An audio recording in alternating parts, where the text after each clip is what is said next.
Hi, good morning. I'm Gavin. I'm the founder of Steinbok. Been here since 1994. I really look after the innovations of the business, and that's what we started with, being innovative, and we still do that today. And my name's Nick. I'm a director and general manager here at the Norman Yates Distillery and the Steinbok brand. I essentially integrate Gavin's ideas. He's good at what he does, and it's a pleasure to be here with him 5.5 years later. So excited to have you guys here today to come take a look at what we do. Let's get into it. Welcome.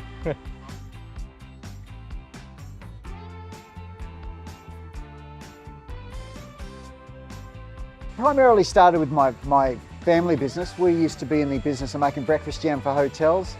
And so in 1994, my father and I built this factory, and it was just this shed only, primarily for the producing of breakfast jam for Qantas, different hotel groups around Australia. We started off small, ended up fairly big.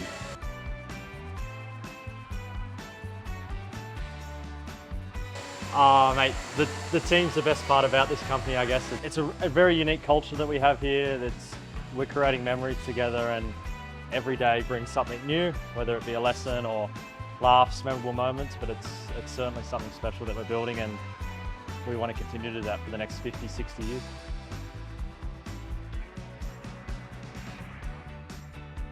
Well, as we've gone along, we're becoming environmentally friendly and also cost efficient too. It's an economic decision to invest into solar panels, and so far we've got 50 kilowatts of solar panels on the new factory roof. And the next factory goes, I'm going to put another 50 kilowatt on that roof. And we have the biggest phone battery at known demand. That's a 25 kilowatt power storage device. And we've got space for a second one. So this year, we are now officially off the grid. Our electricity bills are zero, which is awesome. Next year, we're going to introduce electric cars and electric forklifts. So that's going to be the next level of compliance. So as we look at going greener, it's certainly that sustainable edge in this business we're proud to develop.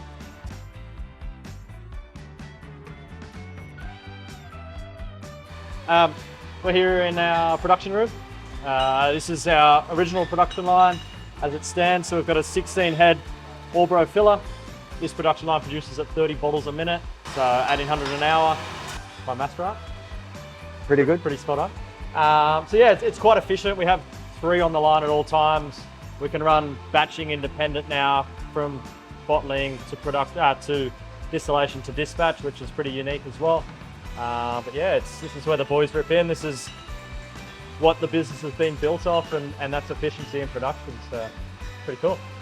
Yeah. So if you're going to make a product that's got to compete with the world stage, you've got to go at commercial standards. So from the conception of Yates Traders, we produce breakfast jam quickly so we could be at world price.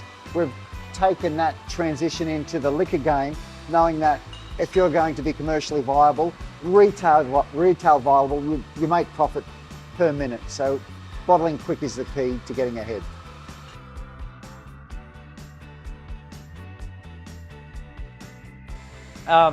So over the last 24 months, we've invested heavily in new machinery and holding tanks that increase our efficiency. So we can, at the moment, hold up to 20,000 litres in batched goods.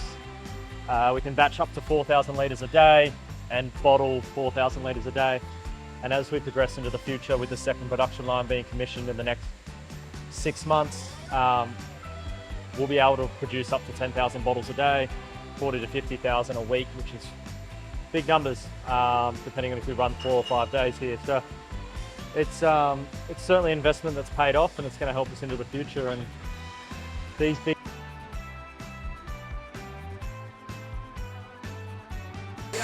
The secret to quality liqueur is as good as the water that you can put into the product. So we've got a reverse osmosis machine which delivers us pure H2O. We store 3,000 litres at a time.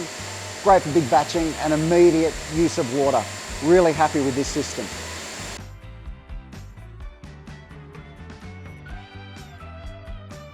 Well, welcome to the Norman Yates Distillery. This is what alcohol production is all about. We've got a 1,000 litre multi-head distillation system here. 3 towers, 23 plates. It's called the Norman Yates Distillery. That's after my dad. My dad started making breakfast jam back in '94, and without Dad we wouldn't have a business, and it's only fitting that the facility is now named after my father. So as you can see right now, we're just about to produce alcohol. All the towers are at temperature. If you're looking at temperature here, we're all at 80 degrees. We will be running ethanol very shortly, and it's exciting. Always nice to turn on the still. You'll also see that beside the towers we have a gin tank. Now that gin tank allows us to either make pure alcohol or gin. It's a very pretty system. We've made it out of copper because copper is what would you say? It's the traditional way to make alcohol, and the notes running through a copper still are very gentle, and it's a superior product. Dearer, of course, to make a still out of copper, but the results are permanent.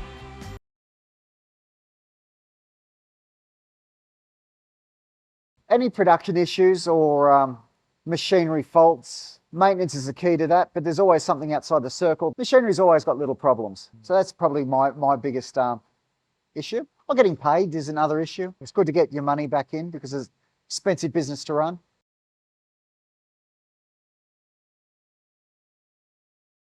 That's a really big question. Loaded question. Yeah, it's a good question. Well, innovation's been our key since our inception, and that continues to be our driver. We're not a big international company. We're a small company punching above our weight. And to say that if we compete with big companies, we don't have the infrastructure, but we certainly have the flexibility to be first to market with innovative ideas. And so that's on the forefront of our growth. But that's not who we are. That's probably our key advantage, being the size we're at. Now, Nick's probably got a better answer to say what we do in terms of being a culture, as in terms of providing a service. So we have a vision as a company, and that's to be the #1 choice for schnapps and liqueurs in the Australian market, in all retail, on-premise, online, and then to punch above our weight on the world scene. Might seem like a big goal, but we're certainly just chipping away on the path to fulfilling that vision. And I'm really confident in the next 2 years we'll start to make some inroads into that. And as a company, we have values, and that's essentially led us to where we are today. Every decision we make is based around them. And the biggest thing for us as a team and a community, I guess, of Steinbok is our purpose, and that's that our inventive and creative spirit inspires memorable moments and fun times together. And there's a lot more to that than just a lot of words. It's picking up a bottle from Dan Murphy's on the weekend with your friends and loved ones and having a good time, creating those memorable moments and fun times. It might be out at a bar where you're going out to celebrate a birthday and Steinbok's getting poured in a cocktail. And for us, in the four walls of this distillery, it's all about having fun and creating those memorable moments as a team. And I think that's more important than anything else, than getting paid for a bottle of liqueur off the shelf. It's about creating things that last forever, and that's memories. So, yeah, it starts with good times here, and we certainly work hard, and it's a young team, but it's an enthusiastic team, willing to learn and willing to excel. So everyone here is not just worried about work, they're worried about their health. They're a really good team to have on board here. And so from the centre of Steinbok being a healthy environment, it can only bring out the best of us in the market. So we're a pretty solid product from inside the walls to outside in bars and also bottle stores.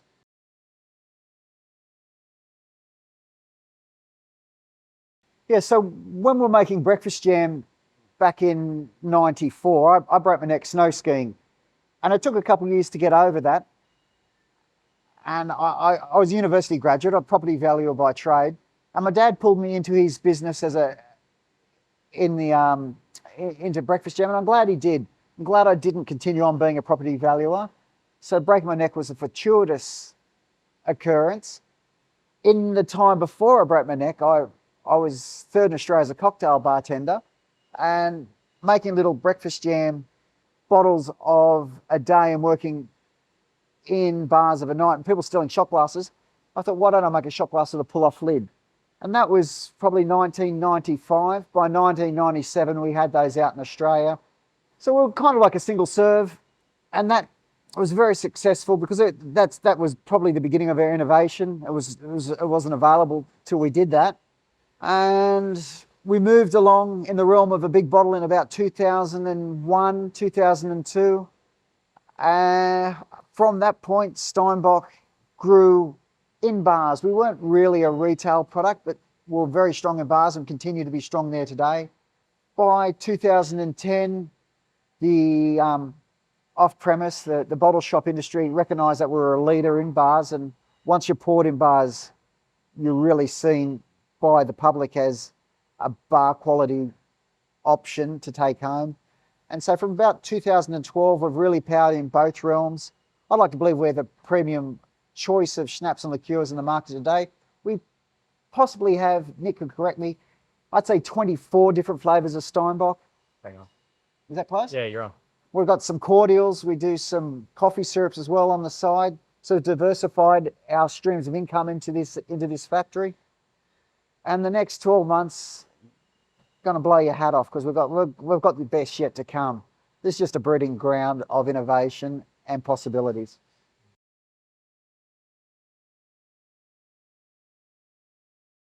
They've done their research. $10,000 Label mistake. Yeah, no, that I couldn't sack the guy who did it because it was me. But yeah, spell check is a pretty standard thing on computers, but I don't know it is in artwork for Macintoshes. So I can spell liqueur properly from that point forward because it was a $10,000 spelling lesson. Liqueur. You'd be surprised that second U looks normal until it's going down the production line. We probably could have run the labels because I'm not too sure everyone knows how to spell liqueur. But that was a long time ago, and $10,000 was worth a lot more back then too. So it was a costly mistake. Thanks for reminding me. I can't laugh. I can't read, write, or spell. So I just make it up. Yeah, we certainly proofread a lot harder. We've got more eyes. That's probably the best way to put it, don't we? Yeah. Got more eyes to run the labels through.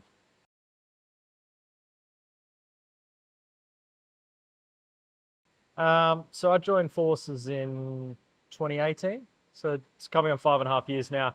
It's quite funny. So I was pretty much born in the liquor industry. My mum ran an independent bottle store for 20 plus years, or the same one. She's still in that game now with a different company. And I remember every afternoon home from school, I'd go down there and hang out at the bottle shop. So it's pretty, yeah, it's in my blood, I guess, liquor. And that then transformed to working with my father, who was in the wholesale game, and Gav was a supplier to that company as well. So that's when I met Gav, probably at the age of 20, 21. I'd just come back from Vegas, or I was just heading to Vegas, up to mischief. I think you were even studying when I first met you. Yeah, so I was doing a little bit of study. Obviously didn't go down that path, and I'm completely grateful for it because, yeah, Gav welcomed me with open arms, and I started as a young kid knowing nothing. I still know nothing, but started on the production line, learnt how to batch products, and then sort of developed skill sets in the office and the growth side of the business, which is where my passion lies. But very thankful to have a really reliable best friend in Broden as well, and he joined forces with us as well back in 2019. And well, actually, Nick's quite an accomplished footballer, and he was to leave that part out. And he was offered to play in England, and he said, "What do I do?" I said, "You must do it. You know, you only get this opportunity once." I thought, "Oh my goodness!" Nick was by far my favourite employee I've ever had, and I thought, I've just encouraged him to leave me. So what do I do? I said, "Do you have any friends?" Because I'm thinking, you are your friends. That's pretty evident. And I went, "Do you have any friends that probably want to work here?" He goes, "I've got one." I said, "I'll take him." And that was Broden. And 10 months later, after we lost Nick, we said, "Thank God he's gone," because no. Cost too much money. No. How about you say what you rang when you rang from England? Yeah, I remember I was walking home from training. It was late at night, and it's an experience I was grateful for playing football in England, and it certainly made me grow up, and Gav will vouch for that as well. But there was something inside me that was telling me that I needed to come back here. And I remember I picked up the phone again, full of ambition. I said, Gav, I'm coming home and I want to run your company. And probably laughed at me. I said, come home and let's talk about it. Yeah, he said, come on, let's talk about it. And we talked about it, and here we are today. So big believer in everything happens for a reason. And that year overseas certainly taught me a lot, but it allowed me to grow up and then realize where my actual passion is, and that's here and working with Steinbok and the team. And the funny thing about that is, then I had a dilemma. I had a Broden who was here for the best part of 12 months, and I had Nick coming back. I thought, what do I do? The answer was keep both of them. And at this stage, I don't count heads here, but there'll be at least 8 in this factory now, and we've got people offside as well. And so that was really the kind of the crucible or the seed of what's happened since. So those 2 gentlemen have come along and transformed this business. And it's through a process of learning, because we don't know enough now. And if you ever think you do know enough, probably want to check yourself, because life's about growing and learning. Nick's a savage when it comes to educating himself. Savage.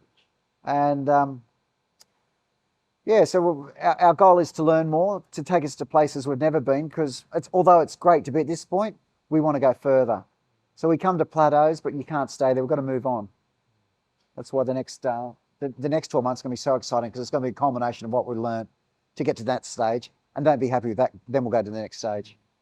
Yeah, to digress a little bit, like back 3-4 years ago when there was just 3 of us, as well as Tanya, sorry, so 4 of us, we were sort of a jack of all trade team, weren't we? Like if Gavin was on the production line, essentially we weren't making money because there's no one out there sort of innovating or growing the business. But now with the bigger team that we've got, we've been able to build processes and systems so anyone can come in and work to that process and system, that we've been able to separate the growth side of the business being sales and marketing to the operations side of it for us being production, dispatch, and sort of finance and admin. So that's been a big evolution in the last couple of years for us as a team. And it allows people like Gavin, who is the driving force of this company, to do what they do best, and that's innovate and create products, and me just to sit in the background and pretend I do nothing. No, I think it's the other way around. When Nick said, I'll run your business, I think it was a secret plot, and he's secretly